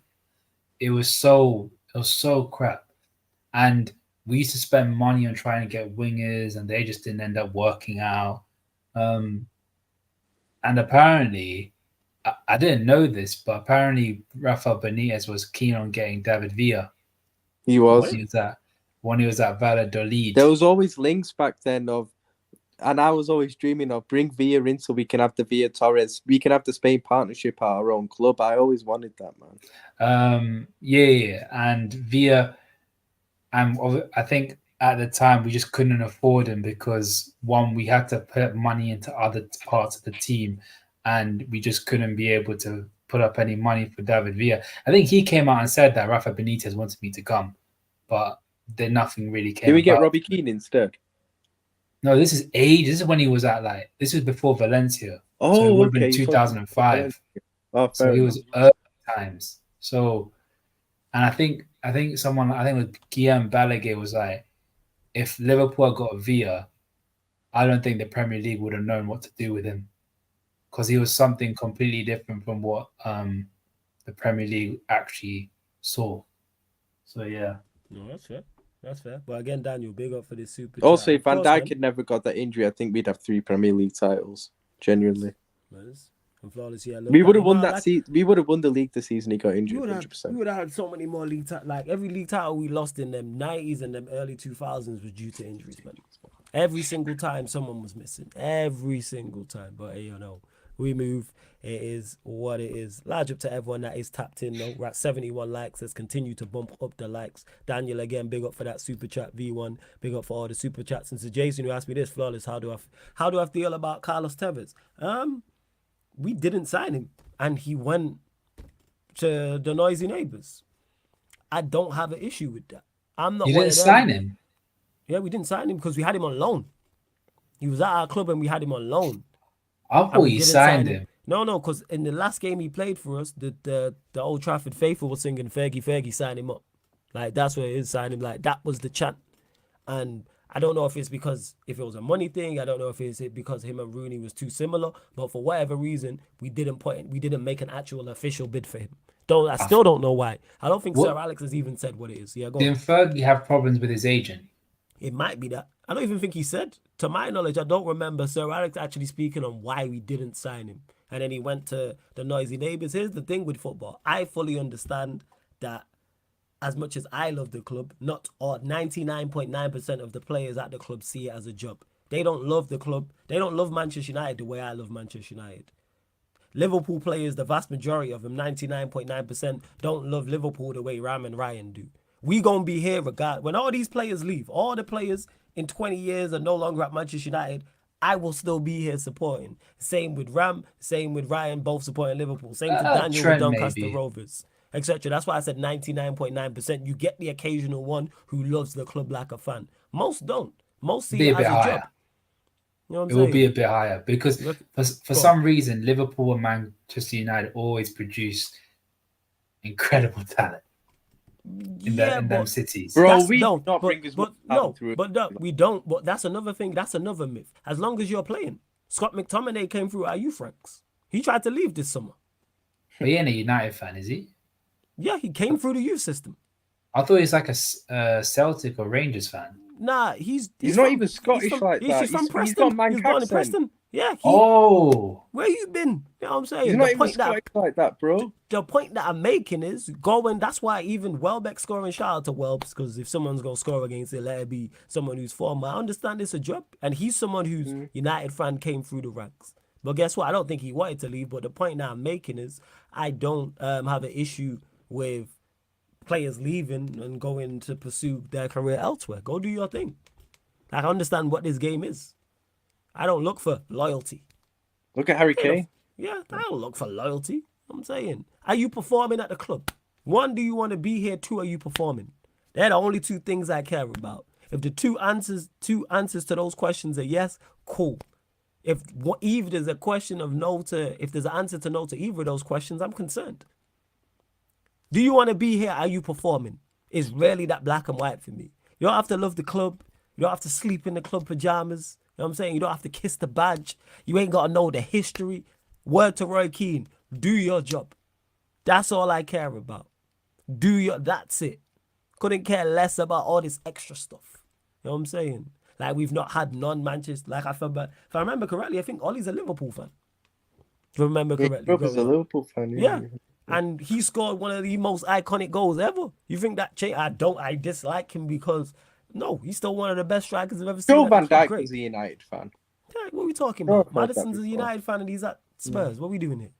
So yeah, Kevin De Bruyne is a Liverpool fan. Kevin De Bruyne is a Liverpool fan. Yeah, I'll have no issue with what with Carlos. Josko Gvardio's a Liverpool fan. Oh, is it? Oh, yeah, massive. He's been twerking for us for a while, but we just didn't pay up in it. Well, that's it. That's why I'm not really too fussed. I'm really not too fussed. Let's see what else you like. And it's great. You know what? I know this channel's made it when I see a Doncaster fan and a Leeds fan going back and forth in the chat. That is great, man. Championship beef. Let's go, man. I fucks with that. That's a real one. You know what I'm saying? I like that. But yeah. Big up to everyone who, no matter who you support. I'm here with the ops, man. Like, it's all love and you lot are being respectful, so you already know. Let's see. Is there any other question you need to get to? I think that's all the best questions. Yeah, pretty much so. So yeah, who's your last next game? Obviously, forget last. The Premier League. West Ham. West Ham at home. Expecting a win, Ram? You know what you're saying? It's going to be tough, but because at home I do feel a little bit confident. But it's going to be tough. It's going to be tough, but I still expect to win, in my opinion. Yes. What are you saying, Ryan? Yeah, I completely agree. At home, I'm quite confident against anyone we play at home. To be honest, yeah, we're very strong there. Have been for a few years, and even our home performances this season have actually been okay in my opinion. Like Villa, we were excellent. Bournemouth, apart from the start of the game, I thought we were really good as well. To be honest, even with 10 men. So even though West Ham are a good team and it'll be a tough game, I am confident we'll win. Also, using Antonio's words as a team talk in it because that guy's been chatting some Oh yeah, shit. he said West Ham will go finish above Us, what's yeah. it called? Thanks for our team talk. Yeah, but you know what it is? It's more the Salah stuff he was saying, which I'm like, use that as a team talk. He's acting like he was like, I know Salah wanted to leave, but the club just kind of he's sort of like saying maybe kept him prisoner in terms of making him stay and stuff like that. It's like, bro, don't try and tell me you're a West Ham player, you were in those negotiations or anything like that. Like, shut up, innit? Like, genuinely, like, so that's the thing. In terms of saying West Ham going to finish above Liverpool, I think that was just a bit tongue-in-cheek and stuff like at the end of the day. So I don't have a problem with that. It's the Salah stuff that I had a problem with, to be honest. So, like, I'm like, use that as motivation, as team talk for Sunday, man. And, go smash him, innit? There we go smash him. There you go, people. I was saying, just go smash him. Big up to Bajan Pops as well, because he put the ups with a laughing emoji. And yeah, 110%. Like, don't get mistaken, Bajan Pops. You are up because you're a Liverpool fan. However, because you're Bajan, you're family. You know what I'm saying? So that's how it works out. Like, that's just legit what it is. You're on the right side on one thing and on the complete wrong side on the other. But you're still my guy regardless. You know what I'm He's saying? the right Like, side on both things, man. On the Bayesian side, 110%. Shout out but my both Bayesians in the chat. as well. Both as well. Both. That was another thing actually. I didn't realize there was so many Bayesian people of Bayesian descent. Seen so many Bayesians at Carnival. The amount of Bayesian flags I've seen. I was like, I need to get one for next time. Well, we move. Let's see. Can I ask you Yeah, of course. What did you think of that? Did you see that clip of Gary Neville? I think it's been tweeted now where he said just before the season started that Jurgen Klopp would swap our midfield for yours. Oh yeah. So he said the names as well. He said Mount, Casemiro, Bruno, Ericsson. I think Jurgen Klopp would swap his midfield for that. Like, that's just his biasness. That's what I put it down to. That's just because I don't think it's bias. I think it's the lack of knowledge of the. I think it's the lack of knowledge of the players that we actually bought. You know what the crazy part is? I think if it was flipped, he's not saying that. If you had our midfield and we had your midfield, I don't think he's saying that. I don't think he's saying you'd swap your midfield for ours. I think it's just United Liverpool. That's what I think it is. I just don't think he knows or rate. I don't think he knew about our players, knew how good they were. Yeah, which is fair. Which could be a thing. You know, which I don't blame him. He's not a scout. He's basically there to talk about Premier League. So he wouldn't know anything about the Bundesliga, wouldn't know anything about Eredivisie. But it is what it is. That's legit what it is. And yeah, Bajan Pops, of course, man. Big up and respect. You already know. And that's to everyone of every descent, whether it's Caribbean descent, African descent, whether it's Asian descent, wherever you are from, somewhere in Europe, don't matter, people. We have people from Australia in here, whatever continent you are, you know what I'm saying, descendant of, large up to you, man. Because what Sarcasm City TV really is worldwide. To Jason, who says, Flawless, where do you stand on the Casemiro debate this season? People are doing too much. And it's kind of like, as soon as you turn 30 years old or over 30 and you have a bad game or have a bad run of form, which Casemiro is in, all your legs have gone. Like, you can't have bad games and a bad run of form when you're 25. I'm saying, we're watching Bruno, and I've watched Bruno, and I use him as the example, have so many bad games for Manchester United. Why is no one talking about Bruno's legs are gone? What are we talking about here? Like, you can't have bad games. Same way if someone's 18, 19, oh, he's too young. Which can be, but you can have bad run of form when you're 23, 24, 25, 26, when you're in your quote-unquote prime years. So in regards to the Casemiro debate, I think people are doing too much in regards to his legs have gone, because I don't look at any of his poor performances and go, that's a lack. That's you. That's your age catching up with you. He's been poor on the ball at times. That's nothing to do with your age. He's not track runners at times. That's not him not tracking Welbeck. It's nothing to do with age. You're just not switched on. It's a lapse in concentration. That's what that is now. If he chased down Welbeck and didn't catch him, maybe you say that. But then again, Welbeck can shift. So that's a whole different conversation. So where I stand on it, he's a world-class player in poor form, in my opinion. He's definitely being like left out to dry. That as well. don't help. That's what I was going to get to as well. Is he in the best possible predicament? Absolutely not. And that's adding in to it because he wasn't in the best, even though he was in a better predicament last season, he wasn't in the best possible predicament last season. But I would say he's in the middle. He's in the middle of the times where you actually conceding goals. Like he's in the heart of it, but that's not his fault. Yeah, it's not solely on him. Yeah. Thing is, I said especially when he signed Mount, that I can see Casemiro going on that Fabinho decline. And I think the Fabinho decline is different, to be honest, because Fabinho was declining rapidly. Like what his was just a joke in it. I don't think Casemiro's is that bad in it. It is that bad as Fabinho's, like, because I think Fabinho, and I've said this to you, Flawless, before, like I think he was declining from the year before as well. I was getting onto Fabinho for ages, whereas Casemiro had a very good season last season. So I think it's a bit different from that. But there was also elements of Fabinho also being left out to dry as well by our midfield around it being crap as well. But yeah, Casemiro definitely isn't being helped by the players around him as well. Yeah, and like legit, like that's what it is. So not only is he not playing well individually, and Casemiro by himself is not up to the standard, then so he's dropped off.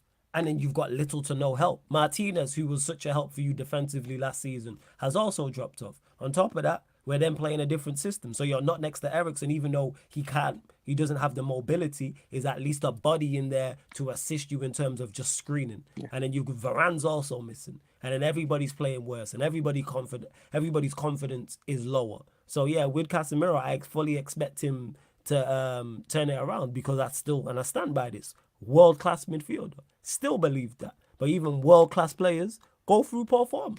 And that's all it is. Same way if he played these 5 games, it was exceptionally, no one will be talking about his age. When he turns it around, which I fully expect him to turn it around. Like, for instance, the Arsenal game, no one were talking about Casemiro. The Forest game, no one were talking about Casemiro. Ooh, I would argue the Arsenal game, that first goal, they were talking about him. It wasn't that's a whole Eriksen should have got closer, but that's a whole team goal. Because there's no way you should concede from kickoff. That's everybody. That's the entire 11, including him. So I'm not going to pinpoint that on him. Same way I'm not going to pinpoint Eriksen because it shouldn't have got to that point. Because every man is behind the ball. So guess what? Everybody's at fault. That's why I have no issue with him in the Arsenal game. I have no issue with him in the Forest game. Wolves game, he wasn't good, but he was also left out to dry. Spurs game, he wasn't good. I'm trying to think. What's the another game? And the Brighton game, he wasn't good. But that's just legit. It put Rodri in our team, and he doesn't look like the Rodri at Manchester City. 100%. You see people say, Rodri would be. No, he wouldn't. Would he still perform to a certain quality? Yes, because Rodri's of a certain quality. Or would he look like Rodri at Man? No, because it's a team game. It's not a one-man sport. But I fully expect Casemiro to turn it around. I know Flawless and United fans won't like this, but screams Fred right now. Here's the thing is with that, Jason, the problem that Fred is a miss tells you where we're at. The fact that he is actually a miss, and I agree with you, is a problem because Fred is not good enough. Same way Mount's not good enough, and it's just bad signings. Moving on Fred was the correct move. Signing Mount was an incorrect move. So that's why we're in the predicament we're in. Fred wasn't good enough. 110% not. But Mount is also not good enough. Like, people get mistaken. Like, people use that. I have to use Bruno as the example, but it is what it is. When people say, oh, Bruno's your best attacking midfielder. Okay, and that's why we've been shit for 10 years. Because he's I know he's not been here for 10 years, but the amount of time he's been here. That's why he's part of the reason. The fact that that is the best we can put out is why we don't, why we can't challenge, why we haven't competed for, hey, Warrior J, big up. We haven't competed for a major trophy. Competed, people. Forget winning. We haven't competed for a Premier League or a Champions League. It's not solely on him, but that's part of the reason. If your best players are not up to the standard, what's the rest of your squad saying? Well, we move. Can I discuss? I wanted to discuss something about Ram with us. Actually, I was thinking about it before the show. I was thinking more about the balance of our front three, because I feel like, you know what it is with. I think the best way in terms of controlling a football match and making sure, you pin an opposition, is pinning an opposition back, pinning the opposition team back so they can't get out and they can't really get at you much, which is what we did second half against Wolves. But I think a lot of that comes from the balance of the front three that we played. And I just think that if Salah is to continue this new role, that he's doing, of basically dropping more deep and being a facilitator, being a creator and getting more on the ball, like that, playing more ball to feet. If you're playing a front three of him, Gakpo, who's primarily ball to feet as well, and then a Diaz who's also primarily ball to feet, I just don't think that works because teams can push up against us quite easily and therefore put pressure on us. That's why I just think especially in particularly, if you actually have Salah doing that creative role, Nunes actually has to play. And I'm not even a massive Nunes fan like that. But if you're doing that, Nunes actually has to be a regular starter in that front three, to be honest with you. Because one thing about Nunes is he's actually the only one out of that attacking options who will regularly run in behind and stretch defenses. Big up, man. Big up, G. Go on, carry on. Yeah, big up. Because Nunes is the only one that will actually run in behind and stretch defenses. Because even Jota, you saw it the other day, even he's primarily a ball to feet player. Whereas Nunes is the only one who will stretch defenses. And you saw the impact that had against Wolves. Nunes comes on and that pushed Wolves even more back. That pushed their defense even more back, made them drop even more because they were terrified of his pacing behind. And I just feel like Klopp kind of doesn't see that at the moment, in my opinion. Like, what do you think, bro? I think you have a point there. I think our best front line at this moment is Nunes, Salah and Diaz because like you said, Salah has been playing a different role. He's not more of a goal getter now. He's now dropping deeper. He's starting to collect the ball, starting to play ball to feet. He's not getting onto the end of stuff. And Luis Diaz has never been that player. Luis Diaz always drops deep so he can collect the ball and run with the ball. Yeah. What you need is someone to be in the box and occupy the box and be there at the right moments to score goals. That's why I say Jota, even to an extent, is better as a striker rather than a left winger because you just need someone in the box that can put the ball in the back of the net and occupy the defenders. That's why Gakpo ain't working well because when he does drop deep, who is he going to pass to play the ball forward? No one, because Luis Diaz is to his left and Salah's to his right. No one's in front of him. So it will be difficult. You have a point there, but I don't know what Klopp sees. So, but it's like I said, I'm not even a massive fan of Nunes like that. But what Nunes' attributes are, he's the only one in our attacking options that will do that. In terms of stretching defenses and running in behind. Naturally, defenders are going to be that's their biggest fear at the end of the day. That's what they don't like. So naturally, that forces them to drop back, and that makes us easier to pin the opposition back and gain all control of that game. You saw it against Wolves second half. That's what happened. We pinned Wolves back, especially when Nunes came on, and Wolves couldn't get a sniff against us. We had complete control of them, and they couldn't get out. They didn't create one chance against us that second half. Same with Aston Villa as well. Nunes started that game, and that was our most controlled performance of the season, dominating performance of the season.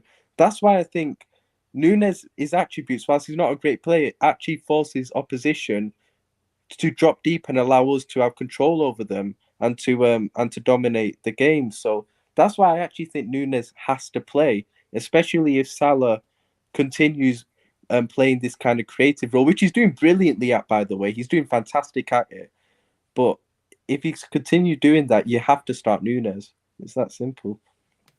Yeah, 100%. I'm saying I fully hear that. And Flawless knows I'm not a massive Nunes fan like that. So. Yeah, that's true. Hey, but love to everyone that's locked in. Big up. Like I say, whether you're watching live right now, watching this back, bump up the likes. We hit 78 likes. Let's get us up into triple digits as well. Don't forget we are available on all audio platforms as well. SoundCloud, Spotify, iTunes. Wherever you listen to podcasts, type in Sarcasm City TV. I'll drop the links in the chat again. Make sure you follow us on Kick, because that's where you will get so many Premier League watch-alongs, Champions League watch-alongs, fan calling shows, plus more all over on the Sarcasm City TV Kick. Download the app for free, sign up for free. That's where we was at technically yesterday now for both the AC Milan-Newcastle game, the AC Milan-Newcastle game and the PSG versus Borussia Dortmund game as well. And as well, we'll be live all season long, like I said, for Champions League games, Premier League games, FA Cup, League Cup, etc. You're going to get NBA content over there, NFL contents over there, F1, boxing, plus more. And like I said, fan calling shows. Make sure you subscribe to Ram's channel though. The link's in the title, people. The Ram Stand. Click the link in the title. It opens up a new tab. You can subscribe to Ram's YouTube channel and also find all his socials through there. What are you saying, Ram? What you got coming up on your channel? Let them know. Yeah, man. It's just trying to sort out stuff. Personal life has been a bit crazy at the moment, but yeah, trying to sort out a preview for hopefully the last game on either tomorrow on Thursday, and then another preview on the West Ham game, and obviously a review of the last game afterwards. So yeah, stuff to come along, people. Just bear with me. Yeah, there you go, people. The Ram Stand. Anything else you want to add, Ram, before we do indeed close out? Just like, comment, subscribe, follow my channel, follow Ryan on socials, and yeah, enjoy life, man. That's all I got to say. Enjoy life. Ryan, anything you want to add, fam, before we close out? Yeah, he's been a great stream again. And yeah, big up everyone in the comments. Big up you and Ram as well. So, and yeah, man. Yeah, that's it really. Been a great stream. It's like I said, people, just drop the kick in the chat. Please follow us over there. We're trying to get monetized. We have gone over 40 followers, so we're trying to get over 50 followers. I need like to dip now anyway. You don't want to miss out. Hey, big Ryan, love every single time, yeah? Big up, man. I'm saying every single time. But yeah, you lot get over to the kick, because I don't want to hear, oh, how do I get on the channel and and all this type of stuff. I keep doing that. Wrong background. There we go. That's the background. But yeah, I don't want to hear how do I get on the channel when I have the fan calling shows, and you don't have to be a United fan. You could call in, talk about whatever you want to talk about from within the footballing world, people. So it's like that. But like I said, so kick. Make sure you download the app, sign up, follow us on there, please. Also, this show, all the other shows on the YouTube channel are available on audio-only platforms, people. SoundCloud, Spotify, iTunes, wherever you listen to podcasts, type in Sarcasm City TV and this show, and all the other shows will pop up. So you might want to listen while you're cooking. You might be cleaning, driving, might be at work, might be on your way to work. I'm saying you may be at the gym, or you might just not want to have the YouTube app open. So SoundCloud, hit us with the follow button. Make sure you do so. Spotify. Please make sure all you Android users, anyone who listens to music on Spotify, all podcasts, or both, 5-star us and follow us on Spotify. And then all you iPhone users, iTunes, Apple Podcasts, type in Sarcasm City TV, 5-star us on there, and make sure you leave us a review, please. But you lot continue to support, man. Big up, much appreciated. I see my G Eddie in the chat every single time, says great show. Glad you lot have enjoyed it as well. I've enjoyed the show. It's been a good show. Yeah, man. It really has. I'm not as miserable as I thought I was going to be. But Eddie says it here. Dope show, my G's. Much appreciated. Let's see what else you all are saying. Andy says, great show. Freeloaders like at least, man. Yeah, man. Hit the like button. Big up Daniel. Good to see Doncaster Rovers as well. Says, thanks for the good show. Thanks for a good show, Flawless. And to end it all, we all hate Leeds. Facts. 110% facts. Without doubt. But big up all the Leeds fans though watching. You lot are real ones. Just not your team. But we are going to close out. Let me see if anyone's live. If not, I'm just going to send you lot to the Manchester United watch along, obviously, later on today. That's what I'm going to do.